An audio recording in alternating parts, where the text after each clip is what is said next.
Salut tout le monde. Bon, aujourd'hui de l'actualité JV et le sujet, la fameuse Switch 2 qui refait encore surface et ça commence à devenir un peu plus intéressant au fur et à mesure que l'actualité avance. Bon, je vais me répéter, c'est quand même au stade de rumeur parce que Nintendo n'a encore rien dévoilé, encore rien présenté. Fait que faut pas prendre ça au pied de la lettre. Fait que la Switch 2, ce que Nintendo nous prépare pour sa future console.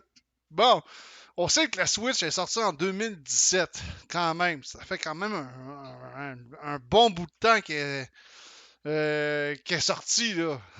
Ça fait quand même un sacré bout de temps. C'est sûr, c'est une console hybride, portable, de salon en même temps. Puis Nintendo, les spécialistes de la console mid-gen qu'on appelle. Fait que Switch 2, Super Switch, Switch Pro, en tout cas, peu importe le nom qu'elle va s'appeler. Oui. Il est temps que pour le constructeur de commencer à lever le voile sur la suite alors que la Switch a dépassé les 6 ans d'existence. C'est pas si pire 6 ans d'existence. Quand on parle que les Nintendo DS, 3DS ont eu une existence, surtout dans les 3DS, puis les New 3DS, ont quand même eu une longue existence avant qu'ils entament leur fin de carrière. Fait que la Switch, par contre, a fini quand même dans le top 3 des consoles les plus vendues de tous les temps. Ici, qui en parle avec 125 millions d'unités. C'est toujours la PlayStation 2 qui a fait mieux avec 155 millions d'exemplaires écoulés. Mais par exemple, la petite console portable DS a quand même été écoulée à 154 millions d'exemplaires. Fait que pas terriblement loin de la PlayStation 2 non plus d'ailleurs. Hein? Euh, euh, de ce côté-là. Fait que ça, ce qui permet à Nintendo avec ce concept-là, c'est qu'ils peuvent concentrer sur toutes les ressources et leurs efforts sur une même plateforme. Puis ils en parlent ici aussi.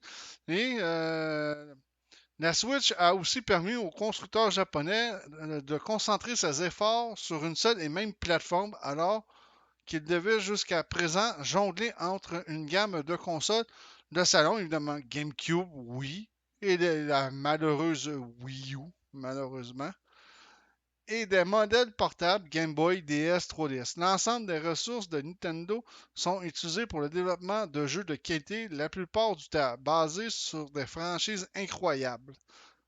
Incroyablement populaires.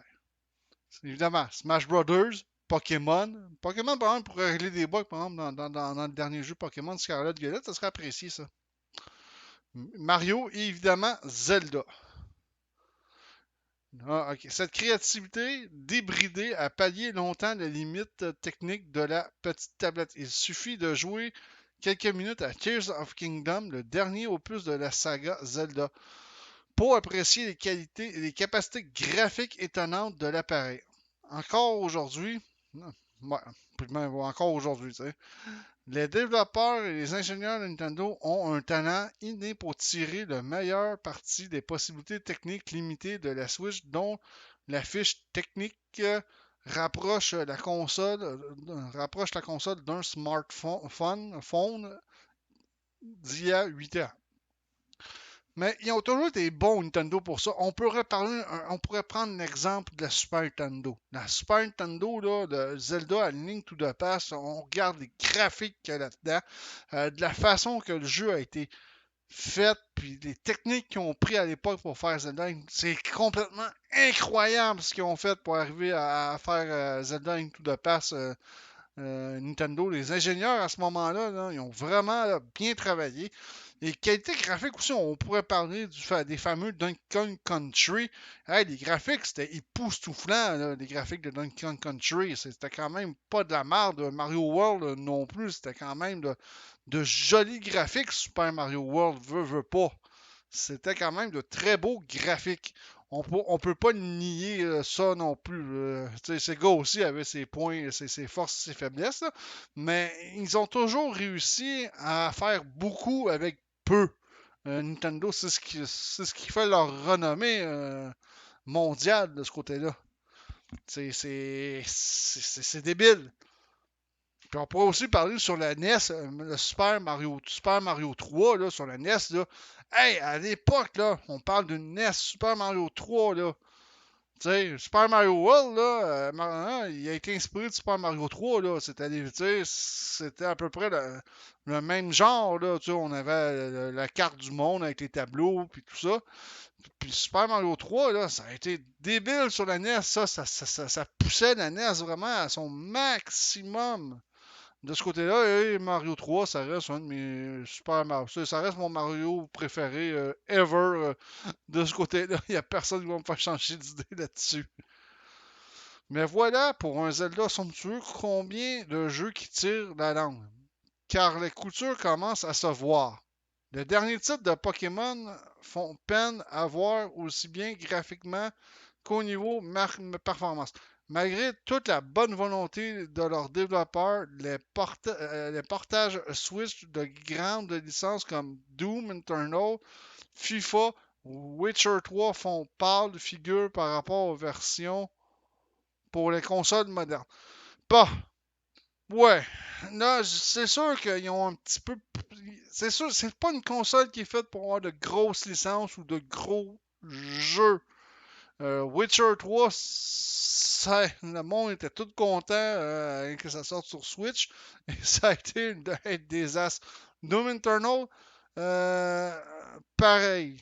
Mais c'est des jeux qui sont trop gros pour la Switch. Je veux bien croire que Nintendo, ça leur prend un peu de catalogue de méga licences sur leur console. Ça, c'est tout à fait normal, mais c'est des jeux qui sont trop gros. Bon, pour le dernier Pokémon. Bon, le dernier Pokémon, le problème, c'est que d'après moi, le jeu n'était pas encore tout à fait au point, ou, pas ou plutôt pas au point du tout.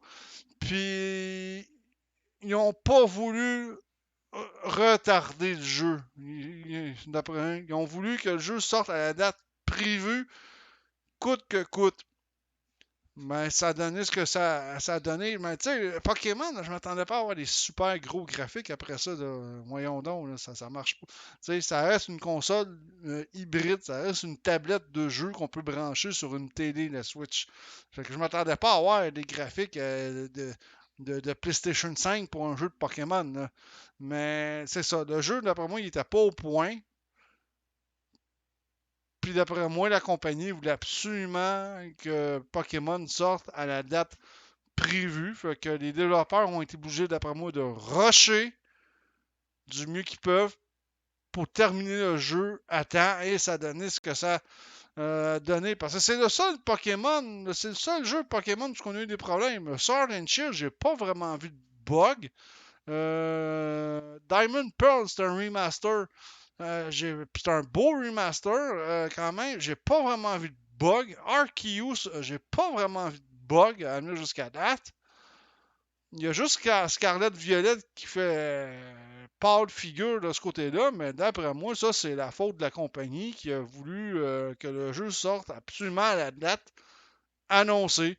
Alors qu'il aurait peut-être pu le retarder d'une couple de mois, corriger tous les bugs, puis on aurait pu avoir un excellent Pokémon de ce côté-là. J'ai pas de misère à le croire. Il y a aussi tous ces grands jeux récents que les joueurs Switch ne verront pas de sitôt. Street Fighter 6, Diablo 4 sont par exemple aux abonnés absents malgré une immense base d'utilisateurs de la plateforme qui constitue autant de clients perdus pour Capcom et Blizzard. Ces derniers préfèrent passer leur tour plutôt de sacrifier la qualité et la réputation de leur licence phare.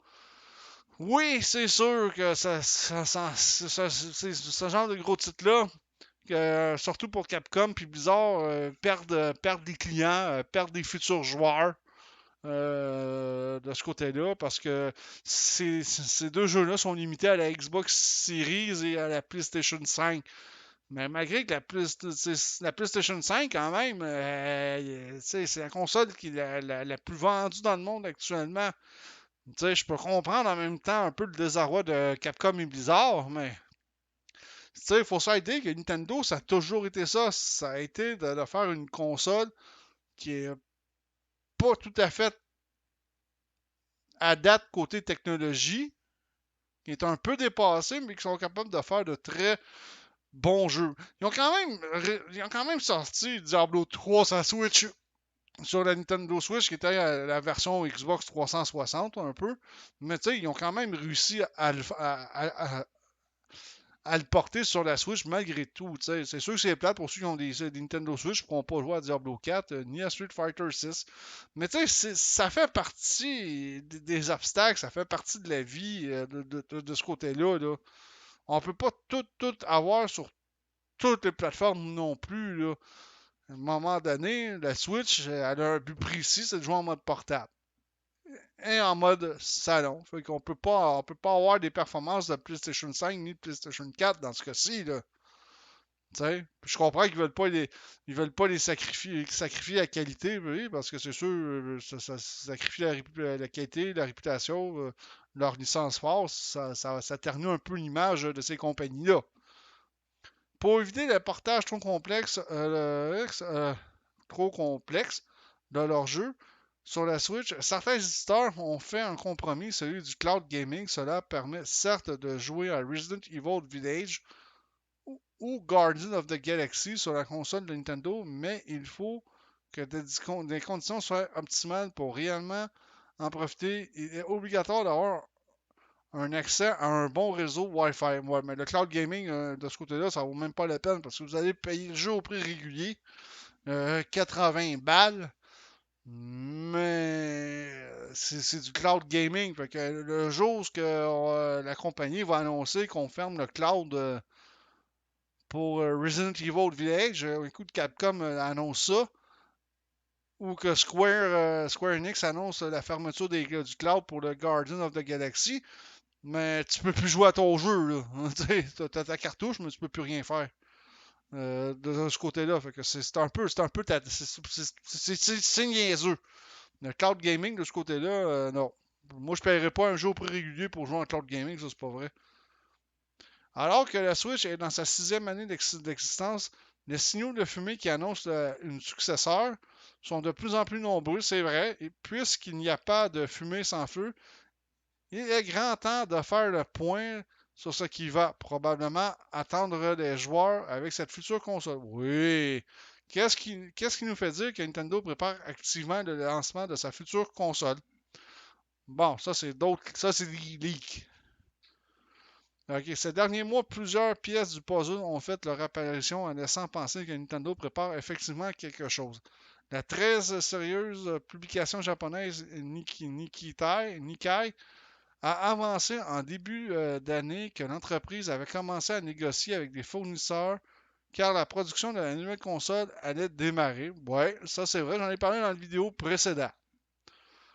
Toujours sur le plan matériel, j'en ai parlé aussi, Hongzun, un fabricant chinois de châssis métalliques, s'attendait à une accélération de son activité durant le deuxième semestre. Ouais, c'est vrai, j'en ai parlé aussi. Nintendo ferait appel à ses services pour la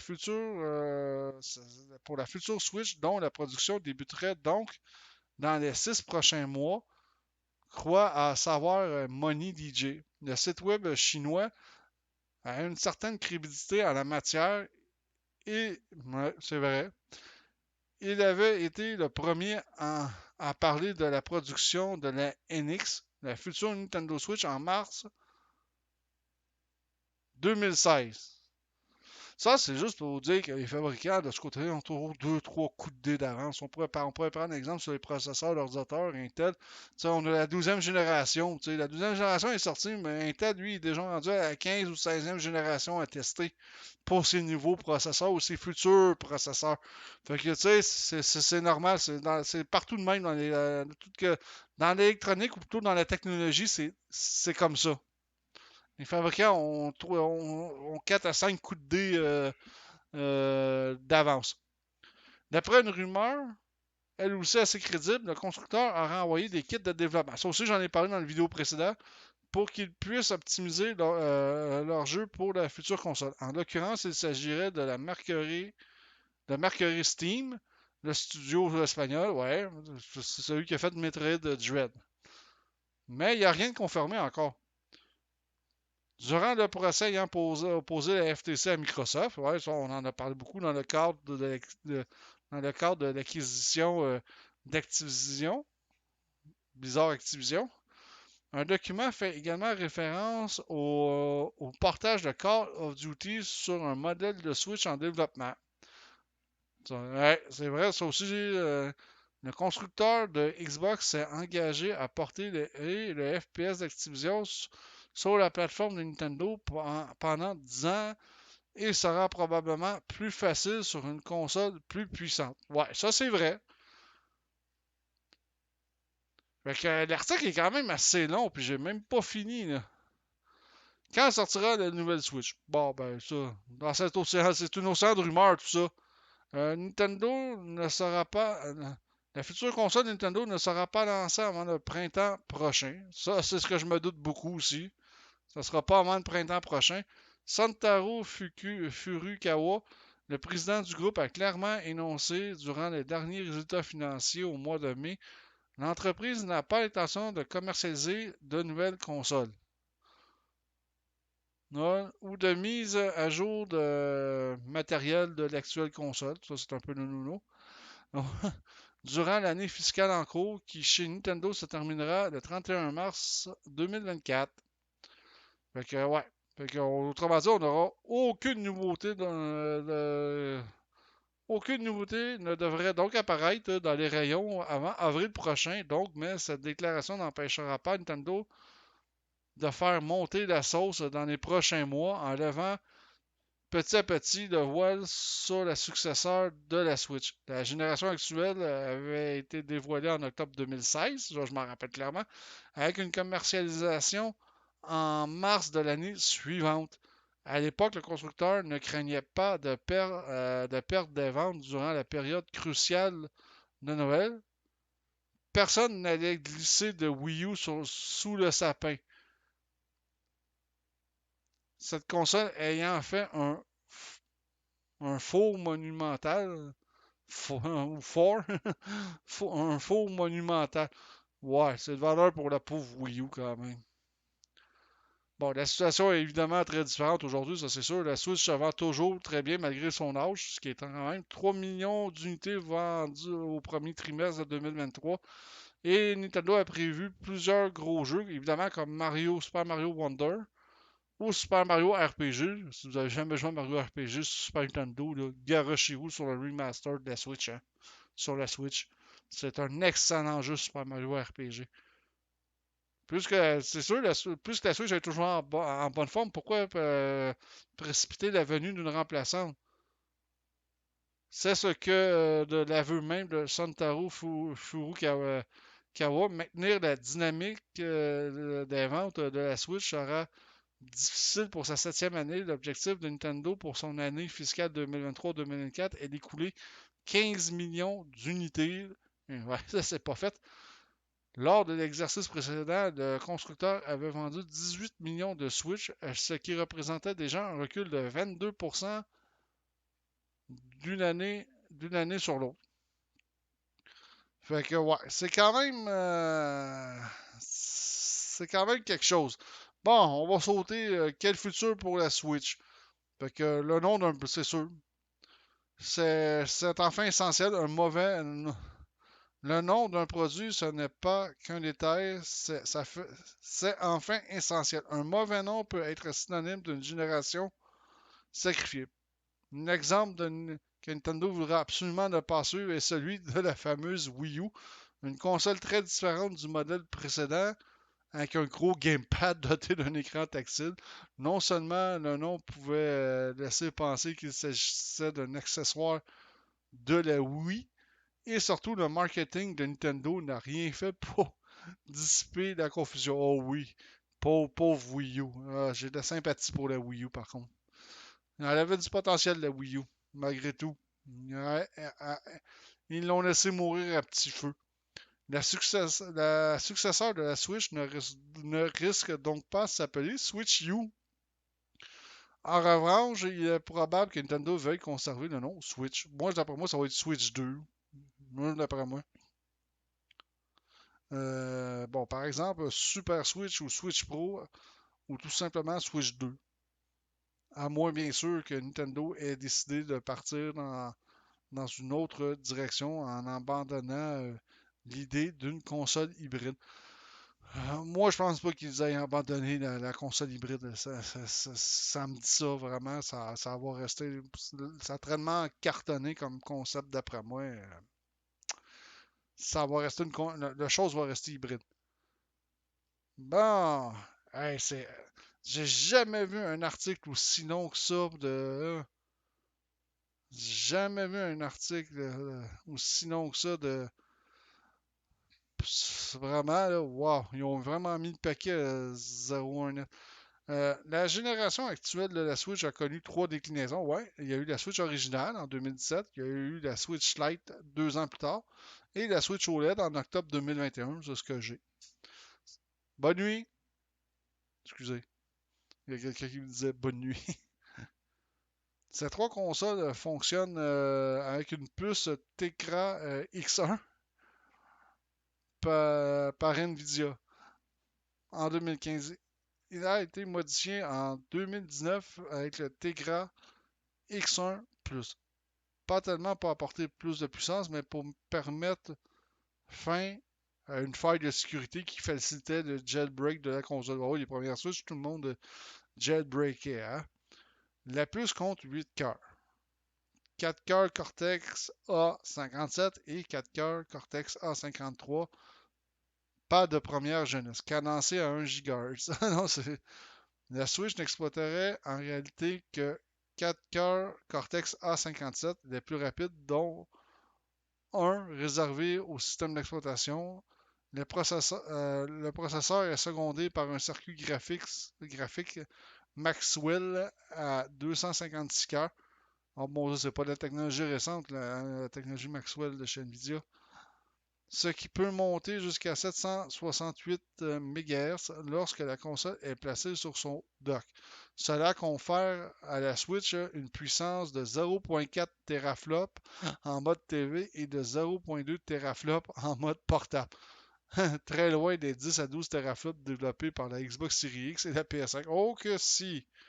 C'est que c'est ça. Ça reste une console peu puissante de ce côté-là. Il faut toutefois garder à l'esprit que la Switch est aussi une console mobile, donc soumise à une gestion de l'énergie autrement plus contraignante. Ben ouais, c'est sûr, c'est hybride. Faut gérer l'énergie, parce que c'est pas le fait que tu joues en mode portable, puis tu peux juste jouer à peu près 30 minutes, 1 heure, puis t'as déjà plus de batterie hein, de ce côté-là. On peut donner une ordre d'idée.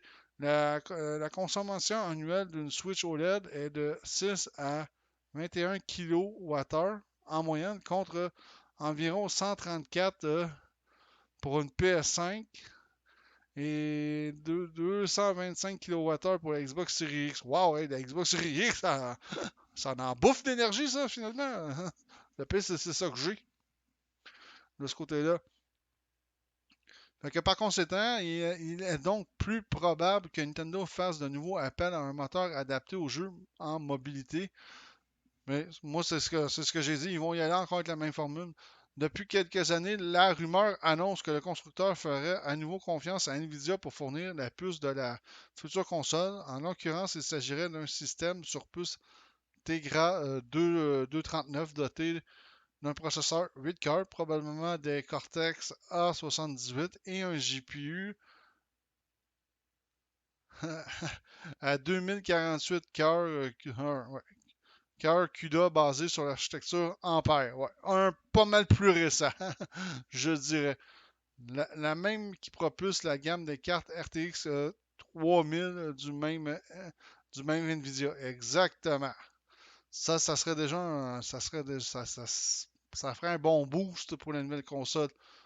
Dans la pratique, un nouveau CPU, ça montrerait environ 6 fois plus puissant que le Tegra X1 actuel, tandis que le circuit graphique développerait 2.5 teraflops, quelque chose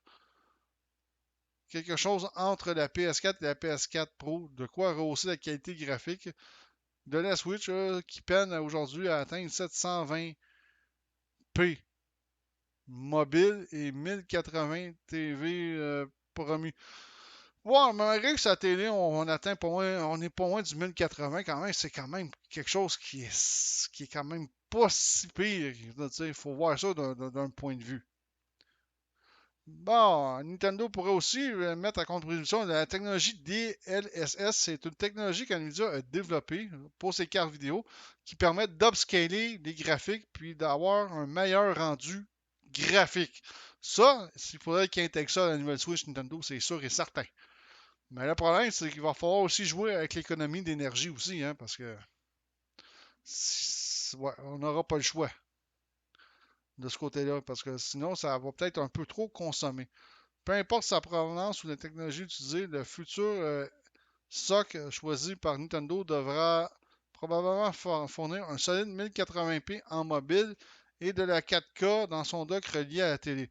Oh, ouais, non, pas vraiment. La 4K, pour moi, pour Nintendo, j'ai pas besoin de 4K. Ils sont capables de faire de très beaux jeux sans nécessairement avoir du 4K quand même. Puis que là, le 4K, là, chez moi, là. Alors, on dirait que le 4K, c'est la norme pour toutes les consoles, tous les jeux. Il n'y a aucun problème. Ça prend du 4K. Non, pas nécessairement.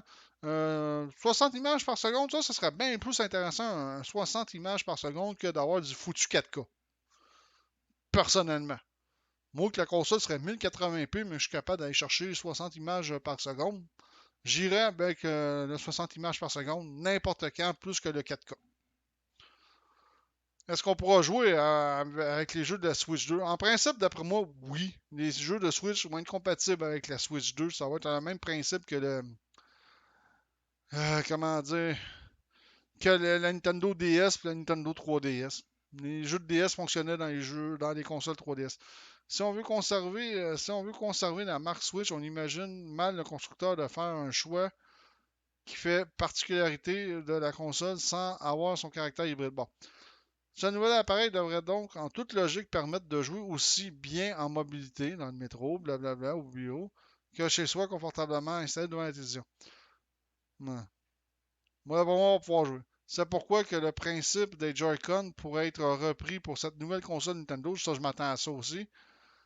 Et puis Nintendo serait même bien inspiré de s'assurer de la rétrocompatibilité de la Switch 2 avec des contrôleurs première génération. Ça aussi, ça serait génial.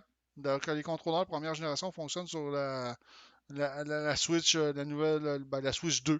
Ce qui n'empêcherait pas le constructeur de proposer une tablette avec un écran plus grand. Ça aussi, ça serait le fun, un écran un peu plus grand. Il est de 6.2 pouces pour la Switch classique et 7 pouces pour la version OLED. Quitte à ce que la hauteur des anciens Joy-Con ne soit pas exactement identique sur la console, ça me dérangerait un peu. Espérons tout de même que Nintendo mette un terme définitif au Joy-Con Drift. Ça serait intéressant aussi.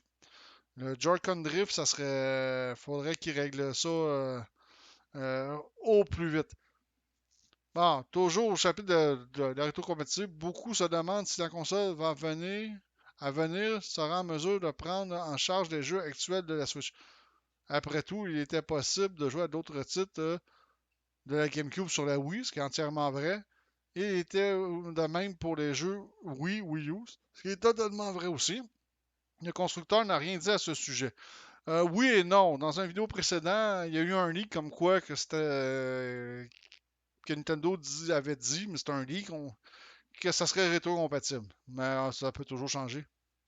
À plusieurs reprises démontré qu'il voulait transformer la Switch en véritable plateforme pouvant accompagner les joueurs sur le long terme et pas uniquement durant la carrière d'une console. Ça, c'est ça, ouais, ça, c'est pas pire. Fait que